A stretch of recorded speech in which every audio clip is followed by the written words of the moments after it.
I think we'd be hoping to see a stronger relationship between having the knowledge and understanding the different skills involved in supporting child mental health and actual practice, that we'd have people confidently reporting that they're regularly working in that holistic, family-focused way, that they have things in their toolkit that they can pull out at different times, that they understand what to do and how to recognise maybe some difficulties, but also protective factors as well, and that they feel that they have a favourable environment around them to do this type of work. Welcome to the Emerging Minds podcast. Hi everybody and welcome to this Emerging Minds podcast. My name's Dan Moss, and for the last 5 years we've been providing you with podcasts which generally feature practitioners or families talking to us about children's mental health. And the practitioners that we have been working with generally find new and innovative ways to really grapple with this idea of children's mental health. And as this becomes more firmly into our public consciousness, practitioners around Australia are doing a lot of work to think about how they can help children to thrive, help children's social and emotional well-being, particularly in the wake of recent challenges such as the COVID pandemic. So it's particularly exciting today to have with me a couple of my colleagues from Emerging Minds, and in particular from our research and evaluation team. So I have Dr. Mel Goodyear, who is the manager of the research and evaluation team here at Emerging Minds. Thanks, Dan. Thanks for having us. No worries. And Claire Marsh. Claire's our Senior Research Officer in the Research and Evaluation team. Hi Dan, thanks for having us. So why it's so exciting to have both Mel and Claire with us here today is that they are going to be providing what is Emerging Minds' first national workforce survey of parent, family and child mental health. So Mel, I'm wondering if you can tell us a little bit about how this survey came about. Yeah, thanks, Dan. As you said, that we have a number of practitioners that are engaging with our material, and we were interested, I guess, to know what their current level of, knowledge, skills and capacity around that child mental health work that they're doing. And so we do evaluation, we do ongoing evaluation to those poor practitioners out there, but we are learning to understand, how people change as a result of engaging with our work. But we were particularly interested in this survey to get a real snapshot across a wider scope of professionals, more than the people that are just engaging with us, and to sort of see what is the current capacity or baseline capacity, if you like, of all Australian practitioners to work with children, families and parenting, to better help that child mental health, early intervention and promotion aspect. Great, thanks Mel. And Claire, I'm wondering if you can tell us a bit about who it was that took the survey. Yeah, thanks Dan. As you know, the workforce that is in the audience for Emerging Minds is really broad range of professions. And so, as Mel said, we were looking at trying to capture as many of those people in the health and social and community services workforces as we could. And we wanted to hear from people who work with children and people who work with adults as clients, but also families and just people who work in the sector, whether or not they work with clients directly or not. We were very happy that we had some great support from fantastic partner organisations who shared the survey link for us, and that was sort of peak bodies and interest groups and government agencies helped share that survey link with their networks, which meant that we got thousands of hits on the survey, which we were really impressed with for our first major survey. And out of the few thousand people who attempted the survey, we ended up with 1,518 completed surveys. The respondents who took the survey were about a quarter each of social services workers, clinical health professionals and mental health professionals. And then the last quarter of people was made up of educators and a few other different roles. We found that, kind of as expected with the type of professions that we were looking for, they were mostly female, and the group was very well experienced in their disciplines. So the people who took the survey tended to be people who'd been in their roles for quite a number of years. But we were also pretty happy with the distribution across the different geographies. So all the states and territories of Australia were represented. and country areas were well represented, and sort of areas of different levels of socioeconomic disadvantage. Great. I mean, that's an amazing completion rate to have 1,518 practitioners across Australia. I think talks really a lot about a current commitment to mental health across Australia. I'm wondering, with so many completed surveys, were there some main themes or key themes that really kind of shone out from the survey? So the major overall sense that we got from the data is that workers across Australia were feeling moderately capable in sort of understanding and responding to children's mental health. But there were some areas for improvement. There was sort of some particular domains that we had a look at where people didn't feel quite as confident.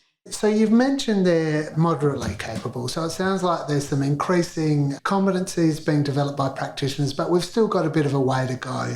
Mel, can you tell us a little bit about some of the challenges that might face practitioners? Yeah, that's a good question, Dan.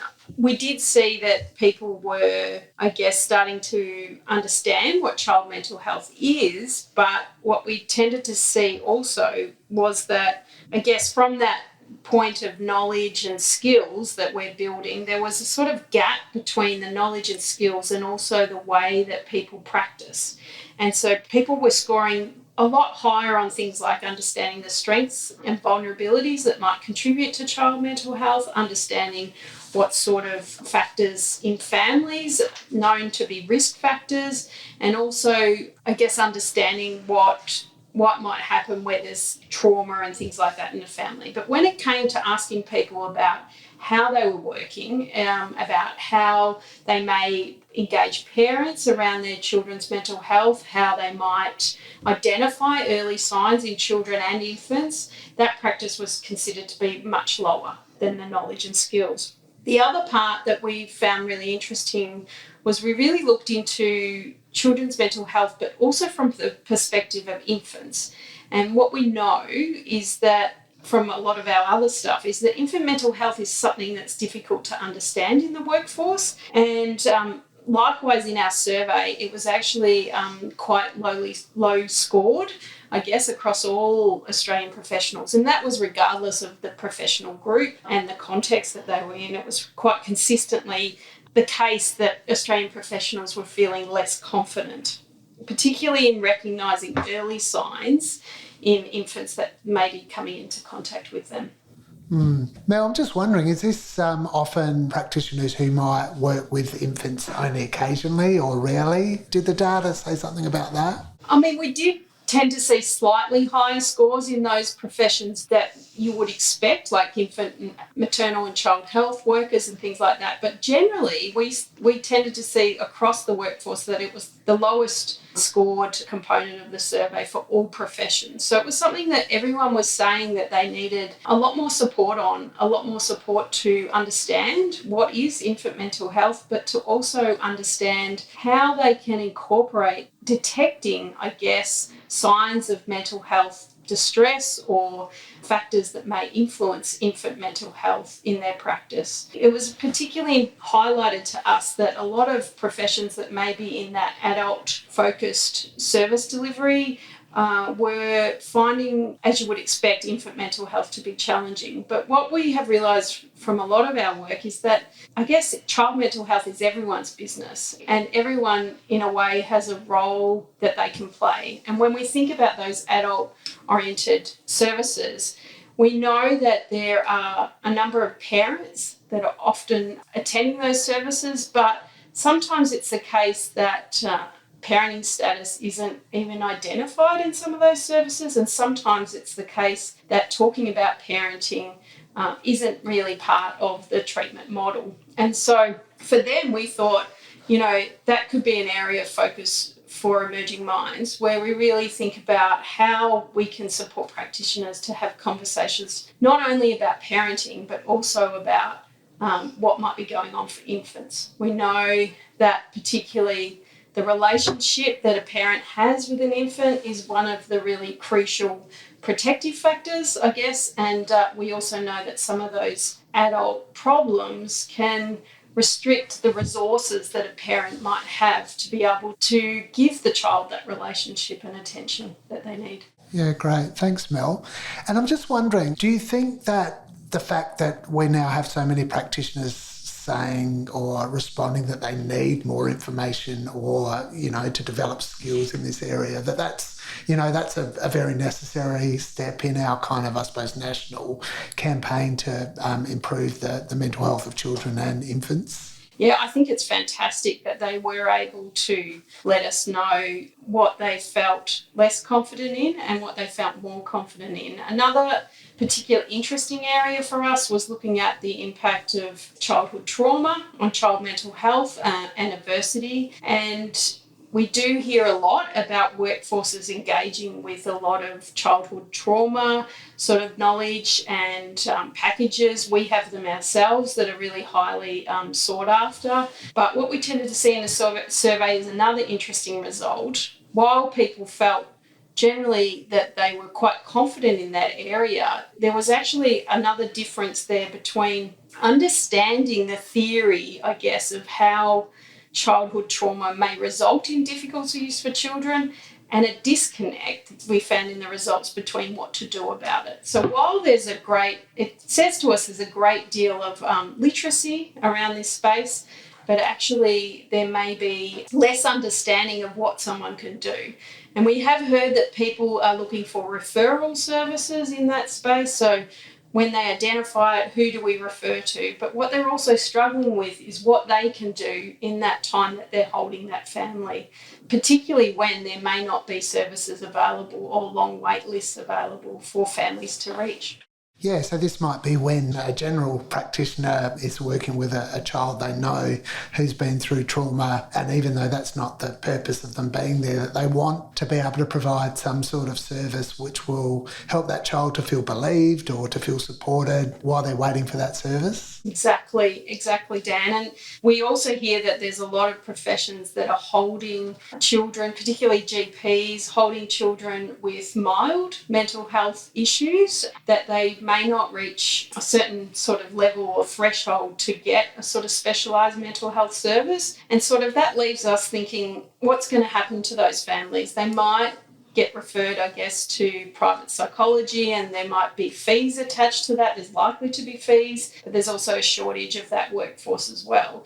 So we find that some of these more general practitioners, I guess, are more than doctors, but are holding a lot of these families, and we think they're crying out for a few little sort of practices, I guess, that they can do to hold that family and better help that family adapt while they're going through this process, I guess. Yeah, thanks, Mel. So you've talked a little bit about some of the challenges that, I think we all consider within the practice of infant and child mental health. Claire, I'm wondering if you could describe the areas where practitioners were showing some more confidence and feeling stronger in particular areas.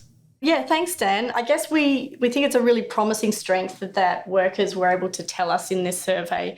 It was becoming clear in the survey data that workers in Australia really do get the concept that children have mental health. And as you said before, that's sort of being raised a bit more in our public consciousness now to think about children in terms of their mental health and their well-being.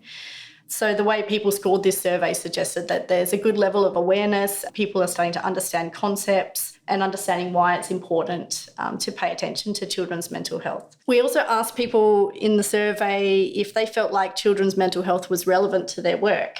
And most, if not nearly everybody who responded to the survey felt like it was relevant to the work that they're doing in at least some degree. And so some workers obviously were at the very top of that spectrum where, if they're working in mental health sector and with children, then they rated that very highly. But there was very few people who felt like it wasn't relevant at all. And then the other thing we asked around was if it was part of their job responsibilities. And what we saw is that people who felt like children's mental health was relevant to them, they felt a connection to it, and whether they felt like that was part of their job responsibilities. Those workers tended to rate their competencies that much higher than people who didn't feel very connected to it at all. So we felt like that's kind of presenting an opportunity there to build capacity and help workers find that connection and feel like this is work that's important to me, and that's sort of an opportunity to build on that knowledge and practice skills. So, Claire, would it be reasonable to suggest or assume from this that there's a growing number of practitioners, maybe in adult services, as Mel was suggesting, who are beginning to become much more connected in this sense that, child social and emotional wellbeing is everyone's business, that even if they're not seeing a child directly, that there's a series of questions that they can ask a parent about, how their infant or child is going or how their adversity might be affecting their child. Yeah, I think that's definitely the sense that we got from the people who took the survey, is that, there's definitely that growing awareness, and that's what we'd love to see at Emerging Minds, is people engaging and bringing the child into the conversation in the work that they do.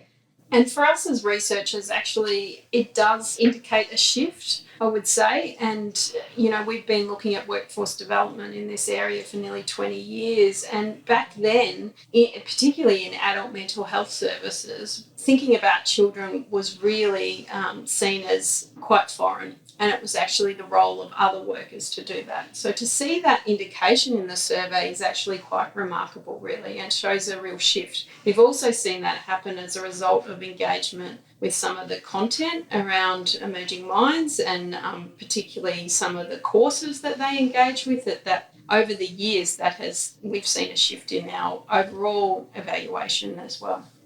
Thanks, Mel. So, that's really kind of heartening, isn't it, to hear about some of these shifts in both adult and child services.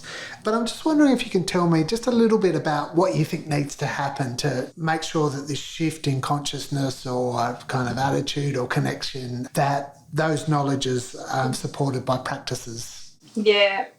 And I think there is a lot of work to do in terms of workforce development around child mental health. And I guess we think about child mental health like a continuum. So from children that are mentally well to showing some difficulties to maybe presenting with mental health conditions. That, in a way, that continuum also needs to be applied, if you like, to practitioners. So there's a continuum of practice that we are kind of looking for. So I guess there's a lot of work that we can do in different contexts.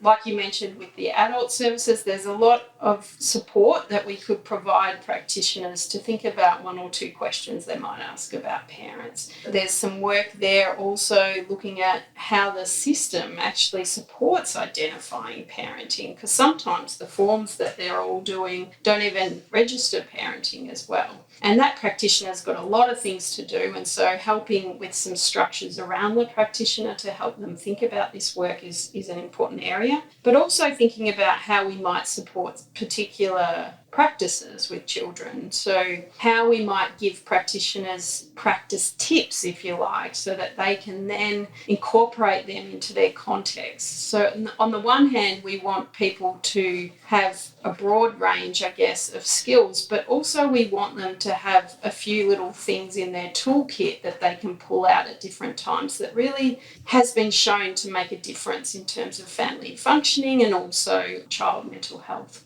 That's really fascinating, because just thinking about this podcast series, we know what our audience and practitioners out there really love or enjoy is hearing about practitioners, the micro skills or the step-by-step approaches that they take in their work. And so it kind of stands to reason, doesn't it, that this would be popular given what you're finding in your survey. Yeah. And, we did look in the survey also about what are the things that are most connected with practice. And interestingly, it is the strongest, I guess, predictor of people improving their practice is having the skills and knowledge. And I know we're talking about people having a bit of a gap between knowledge and practice, but basically what we know is we've got to try and improve the skills and help them transfer those in practice in their context to actually then deliver better support for families and children in their everyday work. Yeah, thanks, Mel. That's fascinating. Claire, the survey, I believe, also asked workers about the use of Emerging Minds learning resources, and we've talked about that a little bit here, but what else did that show? We were very happy with the way that the survey was disseminated out, because it meant that while, we used our own channels to put the survey out, we did end up with a lot of Emerging Minds' usual audience and and people who've used our resources, which was about half the group. But we did also have, quite a good group within the survey of practitioners who had maybe only heard of Emerging Minds and not really used the resources, or people who'd never heard of us before at all. So what that allowed us to do was then sort of have a look at differences between those two groups. So, as researchers, we called this group that had used Emerging Minds the exposed group, like they've been exposed to the program. And then we had our aware-only group, and our people who'd never heard of us before, we sort of used as a control group. And what we found was that the exposed group tended to rate themselves higher on their capability and their competence across the different domains of child mental health that we measured.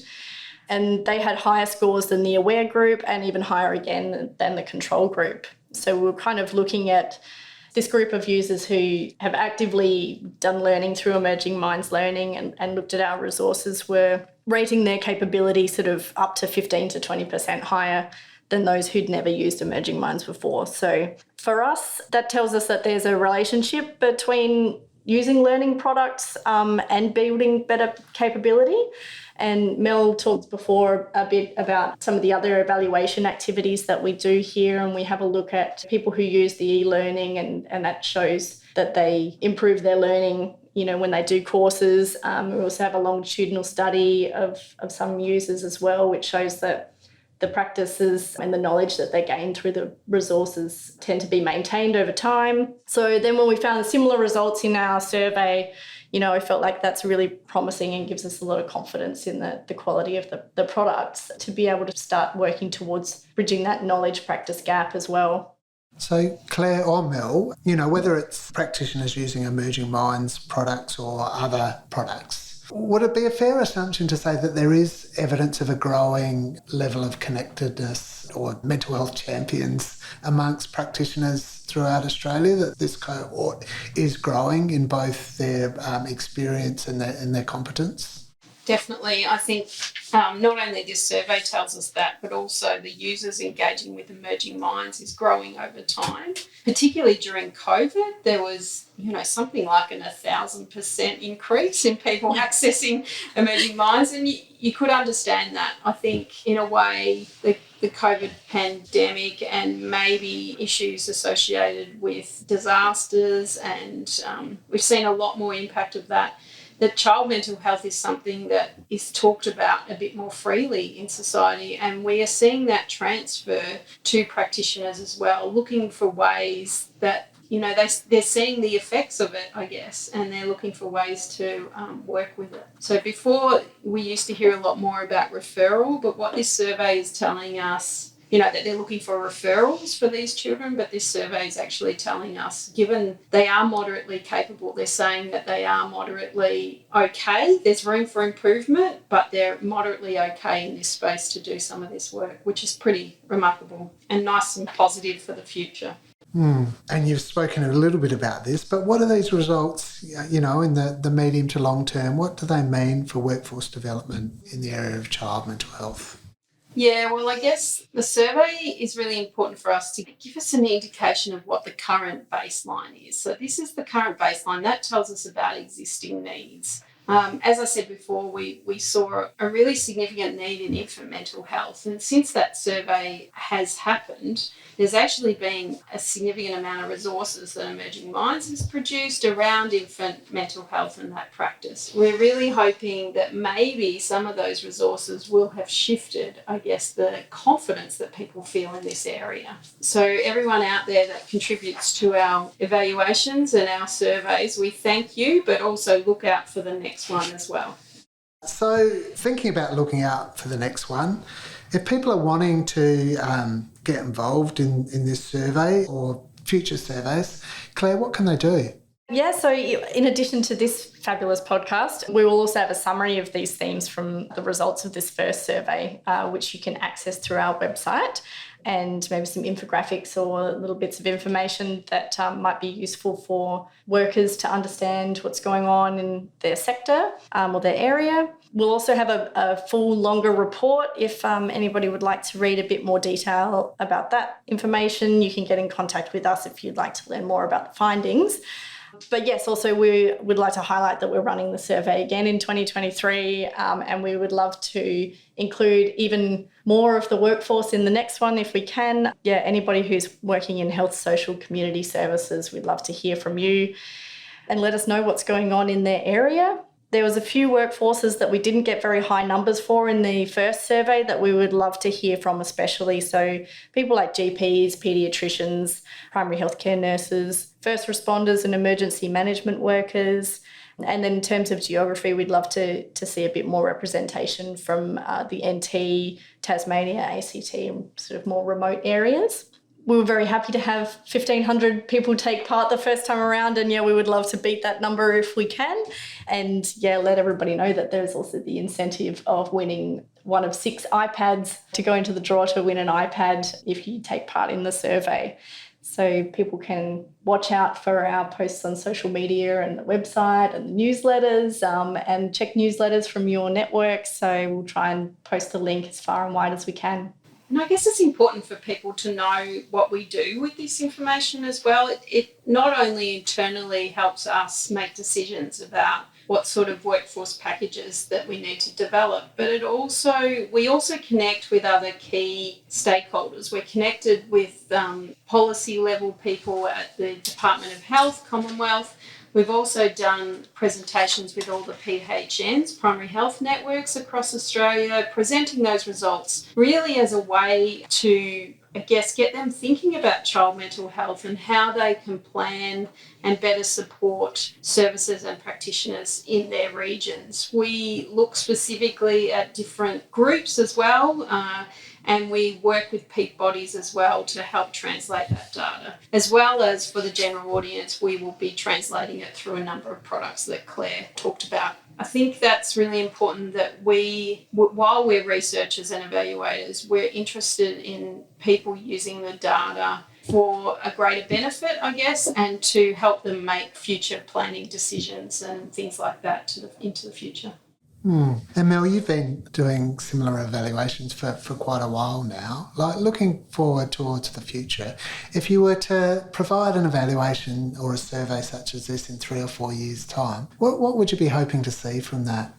Wow, that's a good question. I think we'd be hoping to see a stronger relationship between having the knowledge and understanding the different skills involved in supporting child mental health and actual practice, that we'd have people confidently reporting that they're regularly working in that holistic, family-focused way, that they have things in their toolkit that they can pull out at different times, that they understand what to do and how to recognise maybe some difficulties, but also protective factors as well, and that they feel that they have a favourable environment around them to do this type of work. We're interested in exploring this idea of childhood trauma and adversity and the gap or the disconnection with practice. So some of that is understanding what are the practices in that space that we need to encourage, but also we're interested in thinking about how people respond, like first responders, how they might feel about seeing a child who might be in distress when they come into contact with a family, and that they have ideas as to what they can do in those few moments of contact. We know that some of this work for families makes a big difference, even though it may be 1 or 2 questions that the practitioner's asking. And so what we hope is that the general practitioner out there, or the specialist practitioner out there, really has those qualities and professional attributes that will take them forward in helping a lot of families across Australia. To add to that, I think if we looked at this data again in a few years' time, I think what we would love to see is some of those practitioners and professionals in roles where maybe child mental health is not top of mind, where, thinking about the children or the children's wellbeing is perhaps not your core business. We'd love to see some of those roles and practitioners feeling more confident about bringing the child into the room and into the conversation, and trying to build up some capability in some of those roles where there's opportunities to provide support or help build capacity in parents. So, Dr. Mel Goodyear and Claire Marsh, that's been such a fascinating conversation with both of you today about the first Emerging Minds National Workforce Survey. Look forward to having you back and continuing the conversation in the future. Thank you so much. Thanks so much for Thanks, having Dan. us. Visit our website at www.emergingminds.com.au to access a range of resources to assist your practice. Brought to you by the National Workforce Centre for Child Mental Health, led by Emerging Minds. The National Workforce Centre for Child Mental Health is funded by the Australian Government Department of Health under the National Support for Child and Youth Mental Health Program.